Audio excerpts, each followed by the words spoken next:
Welcome to Conversations with Anne Elizabeth, the podcast inspired by my book, I'm a Registered Dietitian, Now What?, where I have the absolute joy to sit back, relax, and have a conversation about nutrition with a variety of people who share their personal story of passion and purpose, especially registered dietitians. Today's conversation is with Andrew Doherty, a registered dietitian who does not work in the traditional setting and enjoys sharing his simple but delicious life with food.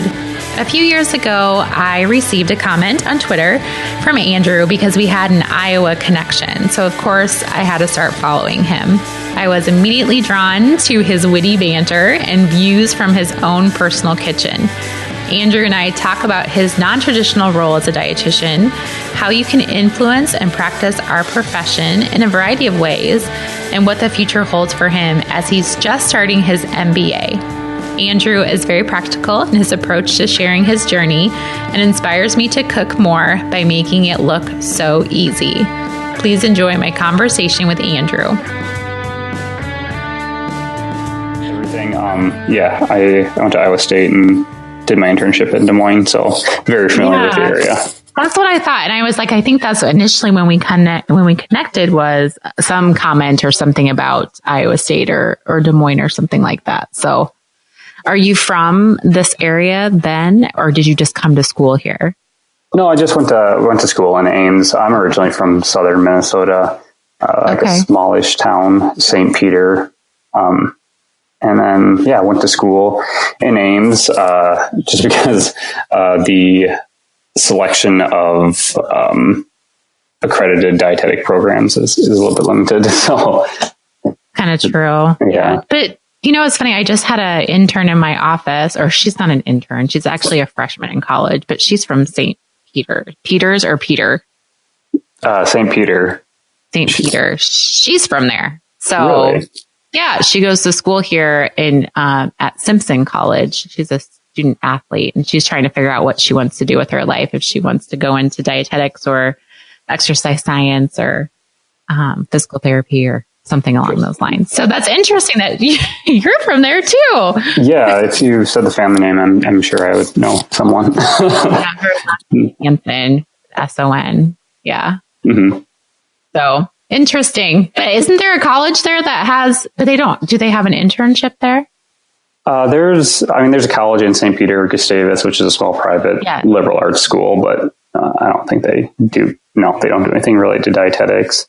No dietetics. No, it's a small school. Interesting. Mm-hmm. Small world.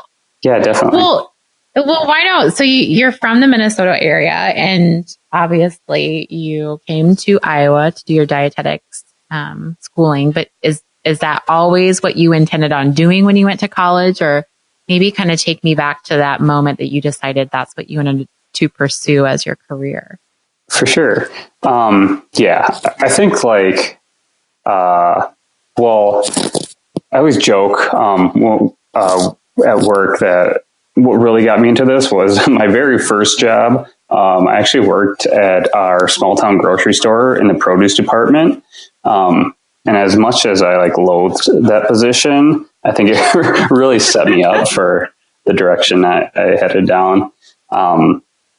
All through high school, I was a three-sport athlete or whatever, and I was just really into the performance aspect of nutrition. So I remember just reading the labels on everything, and it was a lot of trying supplements and stuff like that just for athletic reasons. And so I was really heading down that direction when I was choosing a major into undergrad.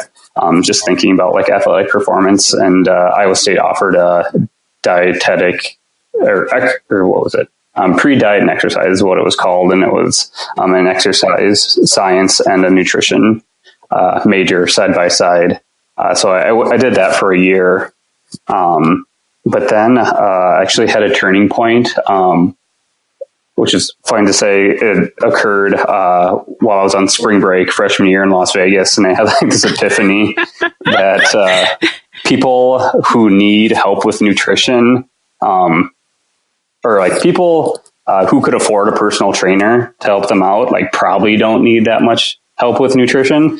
So I kind of pivoted after that and been like, okay, well, maybe I should focus my aim on helping those who are most at risk for nutrition deficiencies and things like that. So after that, I started like volunteering at food shelves and helping out around the community and just got more involved that way. And that's kind of the direction I headed and how I really solidified where I was at in terms of my base layer for nutrition and school and understanding.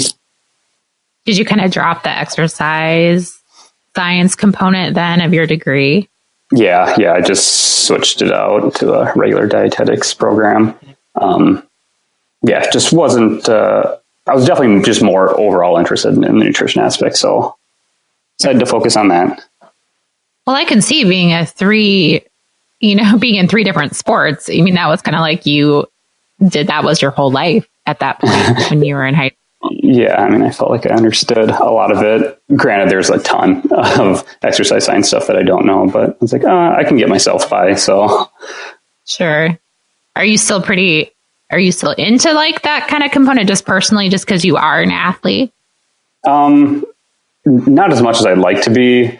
Sadly, I think I've followed like the kind of natural progression in terms of I don't do as many like competitive stuff anymore, just because it's busy with work and life and all that. So it's just road races and all that. But I started to get into like off-road races and like obstacle races. So training for those this summer. Yeah. One of the Tough Mudder series. So that will be an adventure and just something nice to have a little goal to work towards. Sure. But yeah, mostly it's just pick up stuff here and there. Kind of recreational that you enjoy. That's good. At least you're finding time for that a little bit. Yeah, and now that all of our snow's melted up here, it's looking a lot more enjoyable. Yeah. It took a while. Yeah, no, we got dumped on first day in May first day in April. So. Yeah, you did. That wasn't that long ago. No. So did you like Iowa State, and did you like did you always feel like after you made that decision to kind of change to just to the nutrition and dietetics that you were on the right path and you were doing exactly what you should be doing? No, and I still question that to this day. Do you? That's probably good. If anyone says they like know exactly what they're doing, I think they're definitely lying, or they're like very boring. Yeah. Back to your original question. Yeah, I had very little connection to Iowa State prior to me going there. I had some cousins that went there, and they actually had their wedding reception there. And I remember like seeing that I remember that experience from when I was like super young. But then when I toured it again, it just like had everything I was looking for. So I had a nutrition program, and being from like a small town, I wanted to go to a bigger school, and it wasn't that big. It was big enough. Yeah. And then it's like much smaller than the U of M. So. Oh yeah, I bet it would be a lot smaller. But like again, like you said, you still wanted that experience of going to a bigger school, but still not be overwhelmed completely. For sure. And the big thing too was like just the history that it had and all the traditions. So I really enjoyed that aspect of it. Yeah. The massive dietetic mania school that it has. Yeah. No, and that just lines up. So it was a good group. So when you were going through school, where did you end up doing your internship? Yeah, so I applied to like around the nation actually, but ended up getting placed with Iowa State's program, and I was located right in Des Moines, and it worked out really well because that year that I applied, they actually did this like heavy influence on school nutrition, like a real heavy emphasis on school nutrition. So myself and another Iowa State peer of mine got selected to do that in its initial year. So in addition to like doing the clinical rotations that we did at the VA in Des Moines, then we spent a large amount of our time with the Des Moines Public School District. which is a lot of fun. They have a really great operation there. So they have like a central kitchen for the entire district. And we get to do a lot of fun projects with them, in terms of like, we put their menu all online and like put all of the, allergy information, on it. We like handled all their social media. We worked with the dietitian on any special diet orders, and getting substitutes put in place, training videos. They were just like super accommodating for us in our interest in school food nutrition, that they really like took us on for everything. And yeah, that was a great experience working there. How many weeks did you get to do that? Because that's pretty uncommon to get quite a bit of experience in school service. Yeah, and testing my memory here, but I want to say, so we started Iowa State's program is very accelerated. So it goes, it's the first week in June until Thanksgiving. So it's super short. And I want to say that we did the VA from June to end of August, and then August until the end of November. So what is that? Oh, wow. It's probably like 9 months. And then there was a renal rotation thrown in for 1 week, and a community nutrition program thrown in for 1 week too. So got a lot of great experience in that. And I think, like most people just get a week usually in school food service. So you got to experience a lot. Yeah, no, and it was great. And it allowed them to like give us some extra projects, that they might not give an intern, or just like things that they needed a hand with. So that was a lot of fun, because they were doing some like big, innovative projects at that time. Like I said, getting the menu online, and they just started serving breakfast to every single student that like came through. Wow. Everyone got free breakfast and lunch at the school. So it was a big task. Yeah. Yeah. That's a lot of responsibility as an intern too. Holy moly. And I definitely wasn't responsible for that much, but yeah, you were just assisting. You were just assisting. Yeah, some additional hands. So then after your internship, what was kind of your next steps, and what was something that you were really interested in looking for when it came to a job? Yeah. So during the internship, like I said, first rotation was clinical, and I really went into that with like an open mind. What's really hard about being a dietetic student and going through it is you really don't get a lot of glimpse into what being a dietitian is like in the very like traditional sense, in like a clinical setting. So when I went into clinicals right away, I like had no idea what to expect, and I tried my hardest to really like it, and I just really didn't like it at all. I knew I really wasn't going to apply for any clinical stuff, and then long-term care just really didn't appeal to me. Everything else was pretty much applying for anything, like all across the country, like any type of role. Back to your question. After my internship, I studied like hell for however many weeks for your test. For the test. And then I was like applying to like, my goal was like apply to one job a day. So I did that for however many weeks between the tests, and was just doing that back and forth for a couple weeks. And then I got a position came up with the University of Minnesota Extension, and working with their SNAP Ed program. And I saw in the job description that one of the responsibilities was to coordinate this curriculum called Cooking Matters. And I actually had experience with this program just as like a volunteer over the summers. When I was back home, I volunteered with this program just as like a classroom assistant, and then I helped lead some of the like chef demonstration component of it. So I had experience with this program, and I knew I really did like the education component of nutrition. So this position just really stood out to me. and interviewed for that, and they made you teach a nutrition lesson right there. So I had to do that in my interview. Seriously? Yeah. Oh my gosh, that's intimidating. Like that totally just came comfortable to me. Was it? Yeah, I remember the interview question was prepare a 5-minute presentation for like a parents group on getting their kids to eat healthier fruits and vegetables. And I used like this technique that we used during my internship when I was with the Des Moines School District, because we taught classes to kindergarten, first, second, and third graders as well, just like basic nutrition lessons through there. It's called Pick a Better Snack program. So I used some little techniques that they taught in there, like focusing on how to make the different senses of eating stand out to kids. So getting bright colors, so like peeling carrots so they're brighter, and cutting into fun shape, giving names, things like that. So nailed it, I guess. Yeah. That's awesome. Yeah. And so because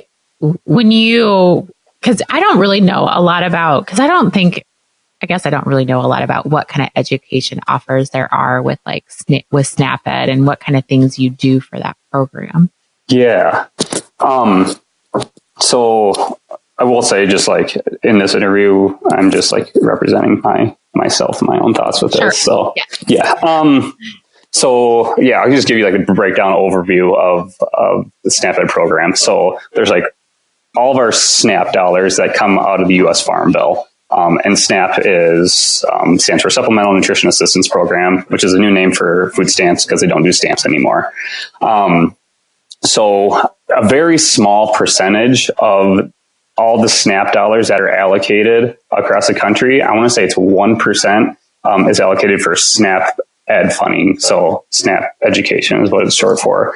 And in that position, it was my job to go out into communities who or go to like different communities and groups and teach basic nutrition, some hands-on cooking, some smart shopping skills to people who were eligible to receive SNAP benefits.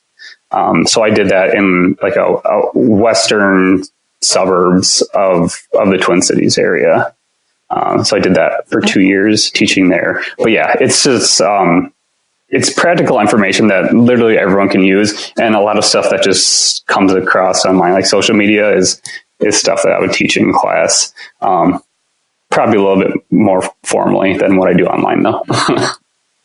Okay. And the Cooking Matters, because I'm kind of familiar with the Cooking Matters, and I know that program is still around and it's still executed in lots of different places. So that was just kind of a component, a part of your teaching strategy? Yeah. So Cooking Matters is a curriculum. So it's set up as it's a 6-week nutrition education curriculum that involves hands-on cooking with the nutrition lesson. So for 6 weeks, this group meets for 2 hours. So it's a group of like 8 to 12 participants, and then myself as a nutrition educator, and then we'd bring in a chef that was a volunteer, like someone from a local restaurant. We've had someone from like school food service after their shift, they would come out and do it. So how it was set up was that the chef would demonstrate a recipe, and then the participants would go break up into groups and then duplicate that same recipe. And then while the recipe was cooking, I would do the nutrition education lesson of it.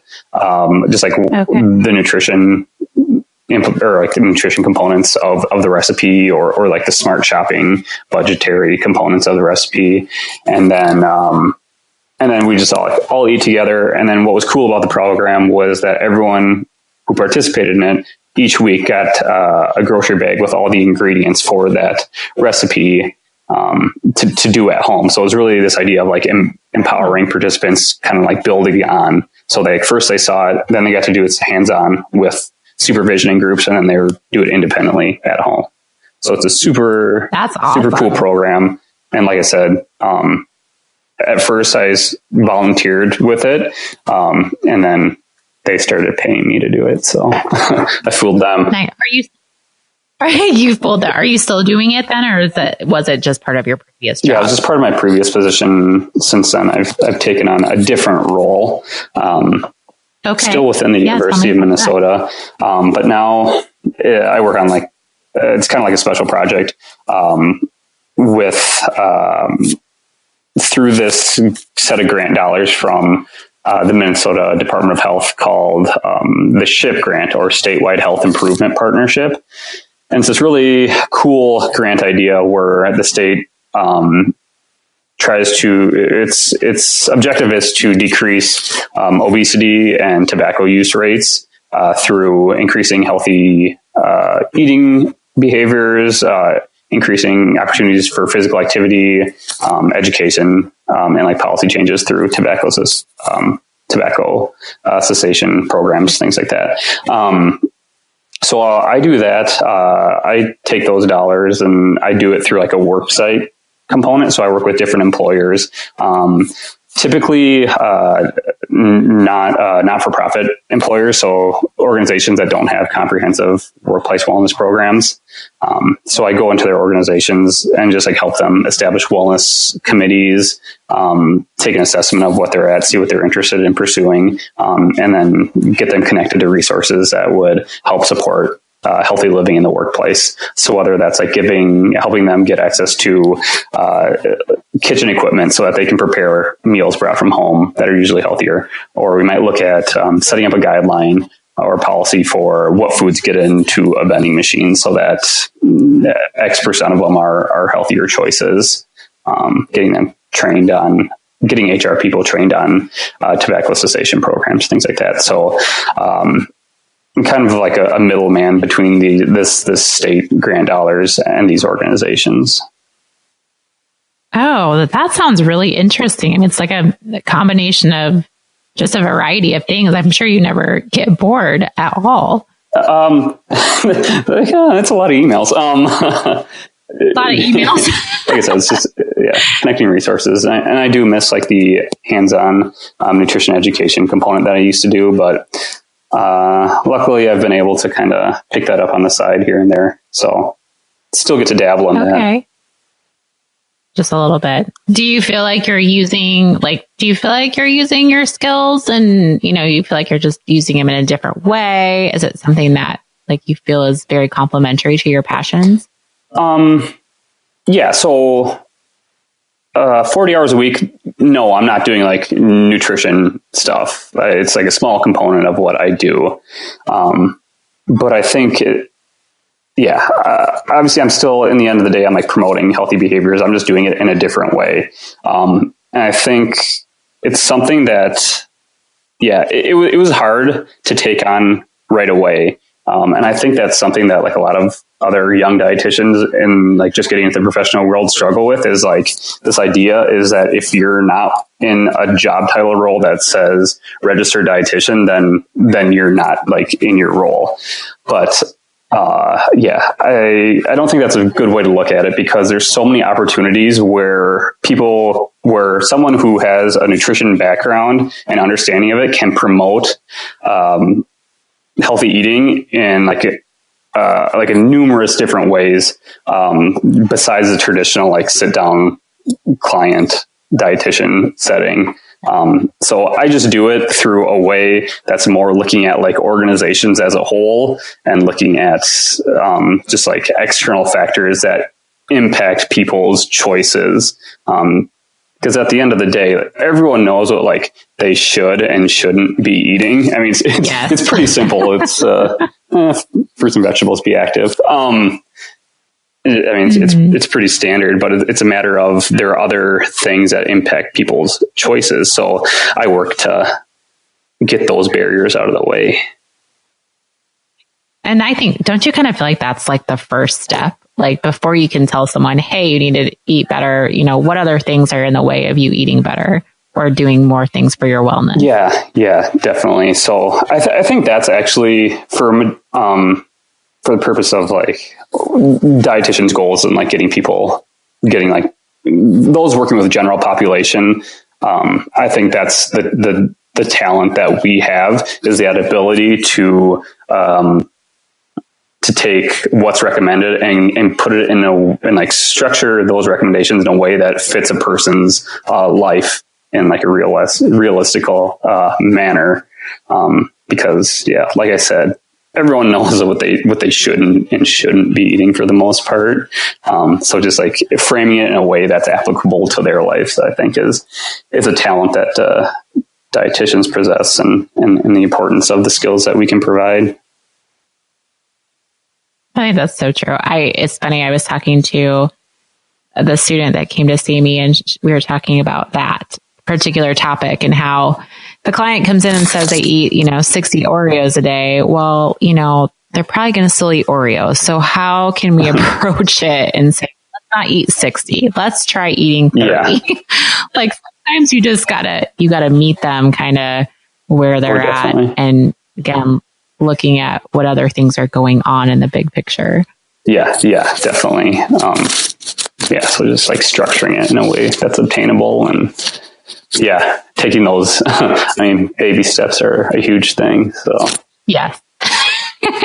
You probably see that a lot. Yeah. It's a matter of just building on successes, and obviously that's a lot of stuff, but take what you can get. That's true. And absolutely. And everything that is a positive change towards the better is good, regardless of how big or how small or whatever. Mm-hmm. Yeah. Just like getting people in the frame of mind that like, oh, they can make choices. And then that's something that internally they want to do, that's coming from themselves, not someone telling them what they should and shouldn't do. So like having that, those skills and that empowerment, I think is big. It is huge. It really is. And so how long have you been doing this current position? Just under a year. It was only like this past July. So pretty new to the career. And then I know that you and I have connected on, well, like I told you earlier, that I totally kind of started following you because of your realistic and simple cooking techniques that you share on social media. So kind of talk to me about a little bit like where you're coming from with your social media and how that, how you like to use that in your practice. Yeah.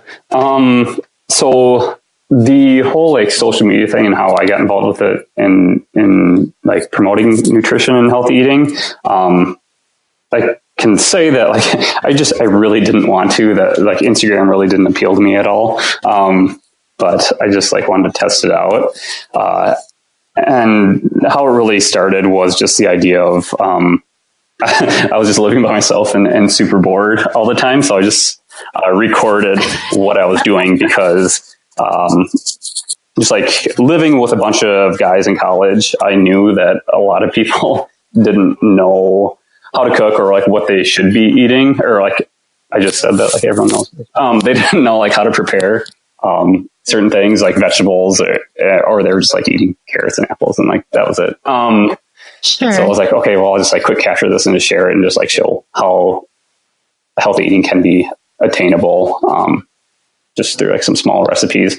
So it literally just started off, and to this day, pretty much just follows me and what I eat. And I just document it. Not saying that I'm like perfect or anything, but maybe that's like one of the key components of it. It's just like, it's a real person. It's me. Like everything I do on there is stuff that I eat every single day. So I've really taken a commitment to really not going out of my way to do anything fancy or to try to attract this huge following, just because I don't know. It's just me on there. There's nothing fancy. You're just doing it kind of because you like it and you enjoy it. And I think I like your approach because, and I know that you mentioned this in a post of, you're not going to have this beautiful food picture, and you're not going to have, it's not going to be perfect, and it's not going to be like what you normally see on those social media sites, because that's not real life. And that's what I like about your approach, because you're like, well, this is it. This is me in the kitchen, and this is what I'm making. Yeah, no, that was like a big turning point for me, because obviously, like when you start with these programs, you see all these like beautiful images, and you're like, oh, I want to do that. And they have like all these tons of followers, and you try to like replicate what they're doing.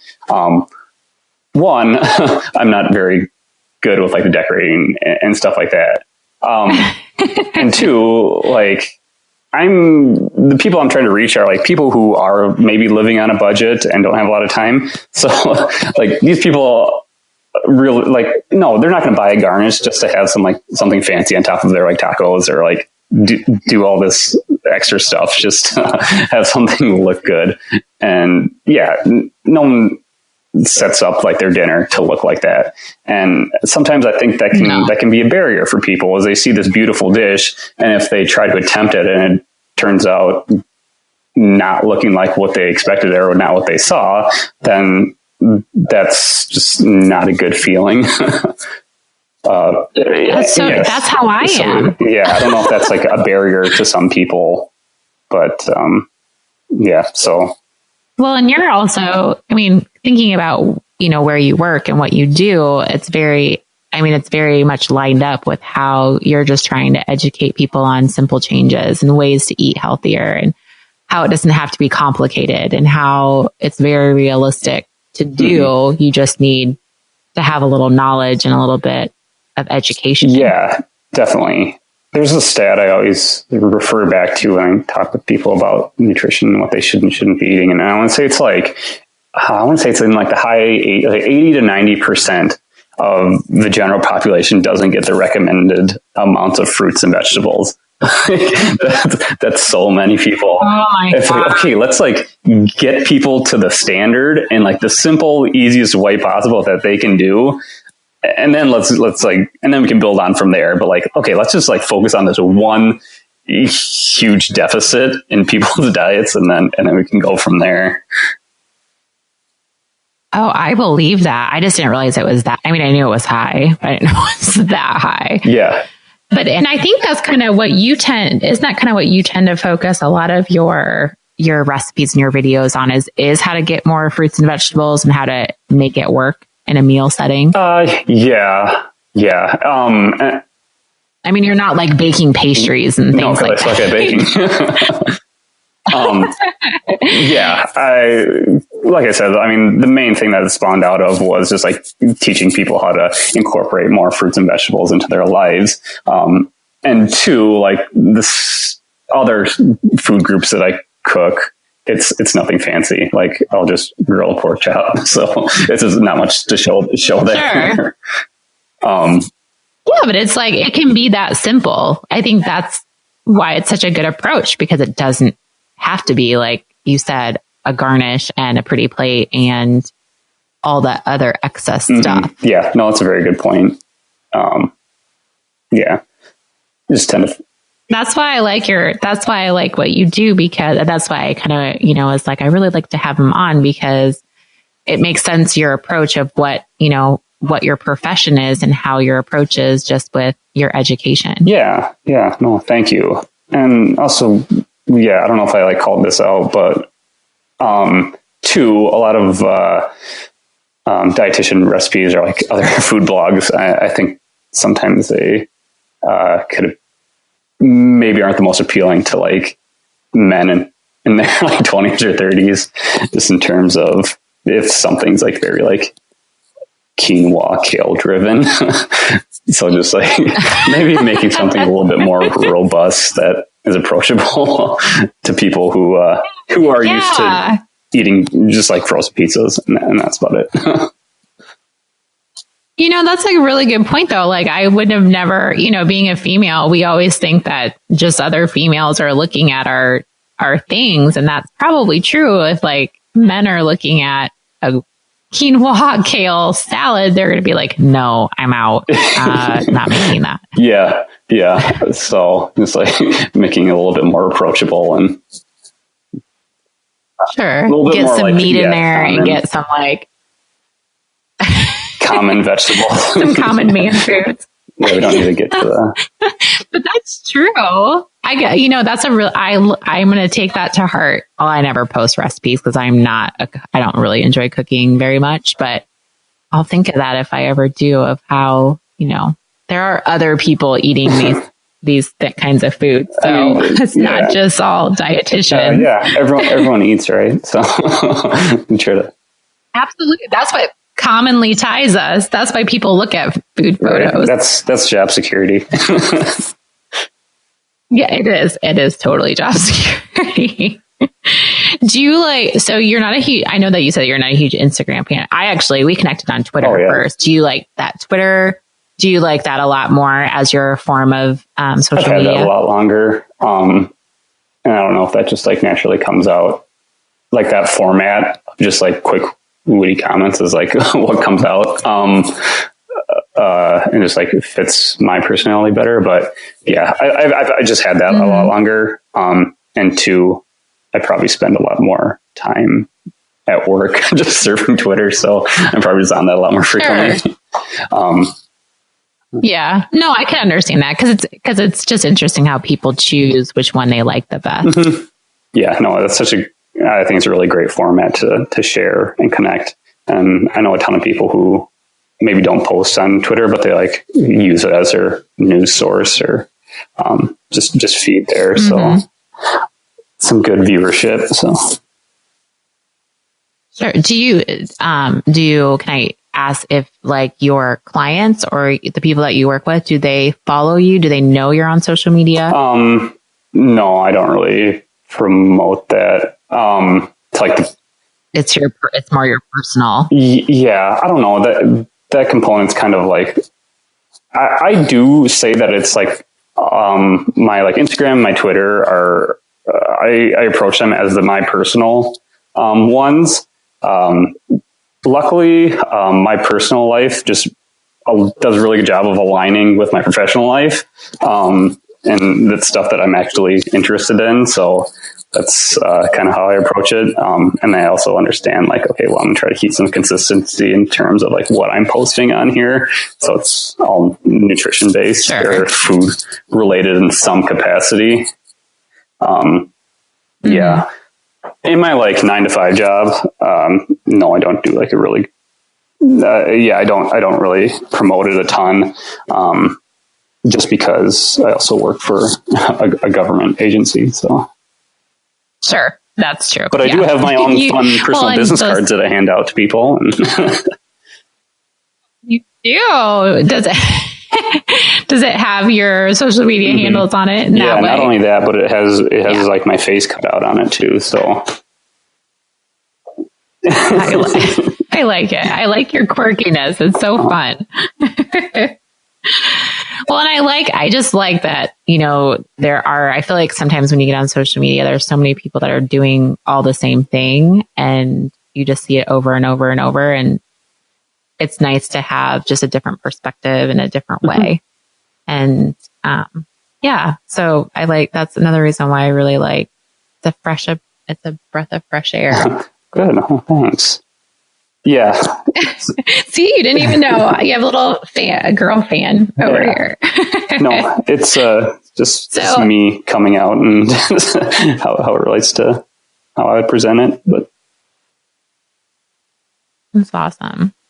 So what do you kind of see, I know that you said that you've, applied to different jobs all over the country and all over the world. And, what do you see your future kind of happening? Is there anything that you want to do in your life besides, not even just work related? It could be anything related. What kind of goals and things have you kind of set for sure yourself? Yeah, no, I'm glad you asked.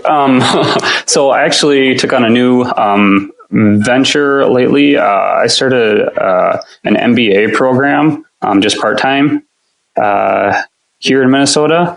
So potentially in the future here, I'm looking at getting into more of like the business side of food and nutrition, potentially looking at overseeing different food venture projects or something along there. I have like no business background experience, but through my position, I've gotten put in some sort of various project management capacities, and I've really enjoyed that. And it's just fun to diversify my background a little bit. So starting to pursue that and just kind of taking more of like a business management approach to food and nutrition and utilizing, my background in nutrition to potentially do something with food companies. And then luckily here in the Twin Cities, we have a ton of them. So, You do. That sounds exciting. Yeah, I don't know what I'm getting myself into, but I have really enjoyed the challenge of it. And it's just fun to have something new to learn about. So yeah, if there's anyone out there listening to the podcast that's hiring for food nutrition manager in the future, keep Andrew in mind. We will definitely put your contact in the show notes for that. So, yeah. No, that sounds. Are you liking the classes so far? Yeah. No, it's been great. Like I said, it's just something totally different. And yeah, the first couple weeks of like any class, it's just like, oh, damn, I don't know what I'm getting myself into. Like, I know none of the stuff that people are like referencing in their comments. But after a while, you can fake it along with it. Yeah, definitely. So I don't know. It's just, yeah, that was another thing that kind of a little bit came out of boredom too. I was just looking for something new and a challenge. So, pursuing that, and why not, again, like I was saying before, get someone who's like a nutrition expert in a different capacity so that they can advocate for, healthy behaviors and nutrition. That's so true. And, I think that's a new frontier that I think we're slowly infiltrating a little bit in those food companies. I think they're starting to see the value of having that input from a nutrition expert. So yeah, definitely. You're probably coming in at it right at the perfect time. Yeah, no, that's the goal. But yeah, no, I've met a bunch of other dietitians who also have MBAs, and yeah, I think they're doing cool stuff. So whether it's like consulting, like you said, helping out with label and regulation stuff. So, which that's huge right now too. I mean, all the labeling is like, it's just going bonkers of how much it has to be. Yeah. Well, that's exciting. I'm excited for you. Yeah. New frontier, new challenges. So that's, and then just, I like to, I'm at the end of the semester right now. So it's just bringing up other little, side projects, things like that. Nutrition stuff in the works. So just getting my crazy ideas out there on other platforms. Well, that's awesome. And doing your Tough Mudder, and you're doing that too. So yeah, never a dull moment.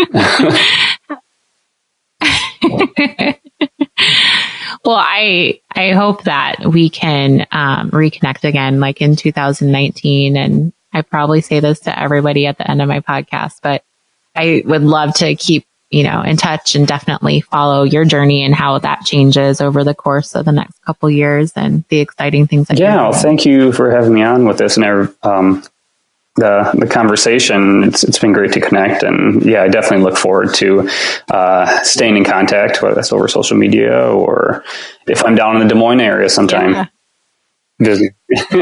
Oh, for sure. You'll have to hit me up, and we'll have to get together and have a coffee or a cocktail. Definitely. I love meeting with other dietitians because it's just a great energy to have something that to connect with over like something that you're really passionate about. It's great. Yeah, I agree. And I think it's so fun to meet each other in person after you've connected in different ways when you haven't met them in person. So yeah. It's like a surprise. It's like a birthday gift. It's just like, it's exciting. I don't know what it is, but yeah.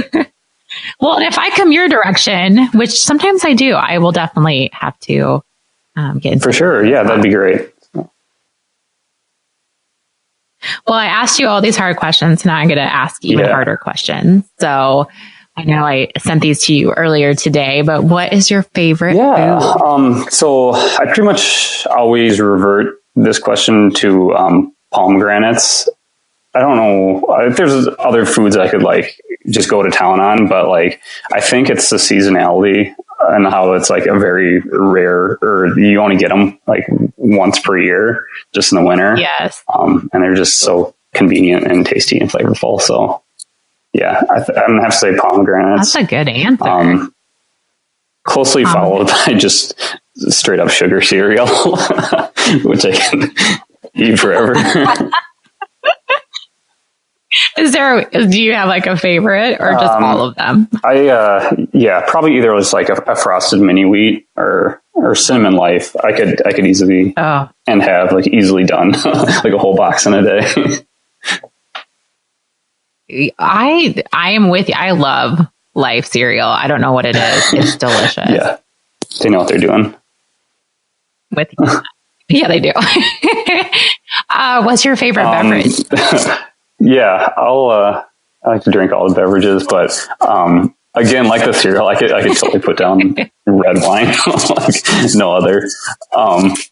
So like something super dark and oaky, like a cab. Yeah, that was another fun fact. I used to actually work at a winery, like over the summer. So that was another glimpse into a different side of food production. Yeah. Ah, interesting. Did you do that back in so that was Minnesota? just a seasonal position. I had the fortunate, circumstance to work at this winery that just opened up. It's this amazing facility. So I got to help out there. And then, because they just started up, they're a little short, handed in the kitchen. And then thankfully, because of my management, like food service management undergrad, we were required to get ServSafe certified. So I came to that with my ServSafe certification. So I was able to help out in the kitchen too. So that was like, wow. It was a lot of fun. It was probably one of the most fun jobs I've had. It was super cool. That would be. Yeah. Good. Everything happens for a reason, right? I really believe that. No, definitely stars aligned with that one. And that's like always in the back of my mind. I'm like, I should go work at a winery again. I have a friend that does that, and he started out at a winery, and now he's like moved up into he's got a really high position in with the company, but there you go. That could be like your food company. Yeah. Wheels are turning. So what's your favorite color? I think I'd have to say red, just because like the cardinal and gold Iowa State colors. That being said, I think I wear a lot of blue, which is like the safe color. Just. Well, I was going to say with pomegranates and red wine, I was like, I think oh my God. Yeah, no, maybe. See, you're drawn to red. And then do you have a favorite scent or a smell? This is like probably wine. Wine? Do you like to do the whole twirling the wine and then smelling it for the notes and things like that? Yeah, I do that. I don't need to. I can definitely just drink it. Want to be more formal, I suppose. Sure. You could be like one of those, I can't say the word, I'm not even going to try to say it, like those wine experts sommelier. That know all that information. Yes. You say it so smoothly. I didn't even attempt it.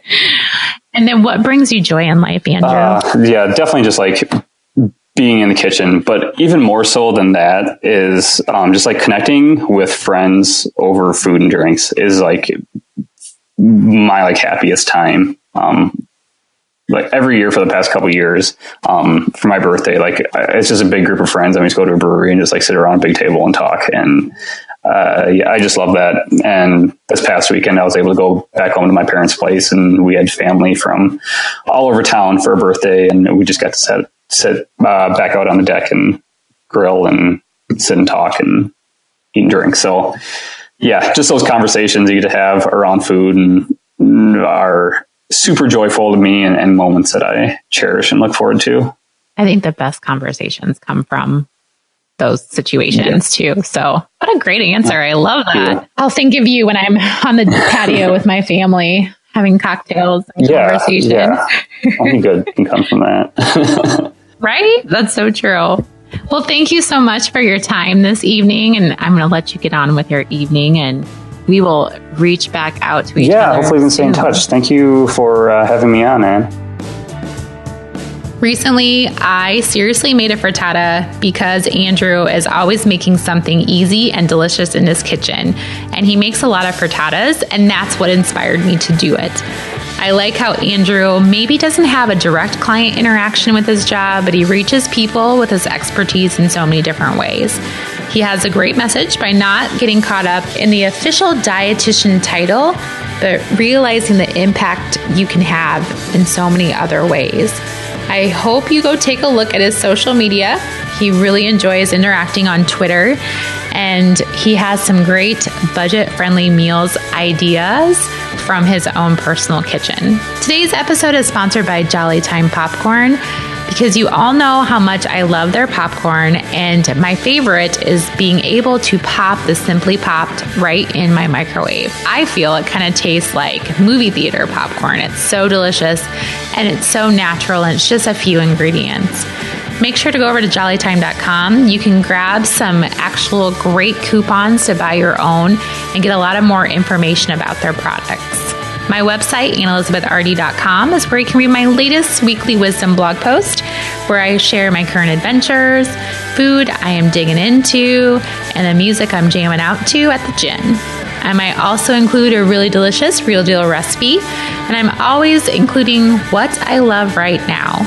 You will find all my previous podcasts, show notes, and links to things we talked about in my conversations with these amazing people. And you can also purchase my book from the website. Please connect with me on social media by finding me on Instagram, Facebook, Twitter, and Pinterest at AnnElizabethRD. Remember to be great always, find the joy in each day, and to start a conversation that truly matters.